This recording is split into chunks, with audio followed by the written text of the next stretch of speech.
Labas, aš esu Neringa ir padedu žmonėms laisviau bendrauti angliškai. Ką tai reiškia? Dirbu su žmonėmis, kurie jau moka kalbą, bet dėl praktikos stokos nedrįsta ją bendrauti taip laisvai, kaip to norėtų. Ir pastebėjau, kad dažnai mano studentai susiduria su vienu iššūkiu, kurį norėčiau aptarti šiandien. Šis iššūkis vadinasi taip, pamiršau tą žodį. Pamiršti žodį yra niekis, tai yra normalu. Mes pamirštame ir gimtosios kalbos žodžius, vardus ir panašiai. Tai gali lemti stresas, tai gali lemti didelis informacijos kiekis mūsų galvoje.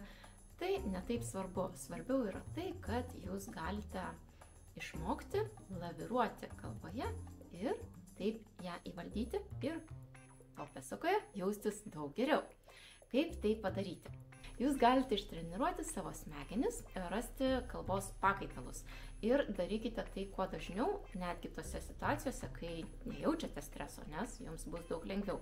Pavyzdžiui, jūs žinote žodį, frazę aš galvoju, I think, bet juk yra daugybė būdų išsakyti tą pačią mintį. I believe, I suppose, I guess ir taip toliau. Ir kiekvienai frazai mes galime rasti atitikmenis. Būtent apie juos aš ir noriu jums priminti. Proceso eiliškumas būtų toks. Pirma, nuraminkite save. Antra, leiskite pašnekovui suprasti, kad mąstote. Frazė well, let me think. Trečia, X žodį pakeiskite kitu. Nieko sudėtingo, ar ne?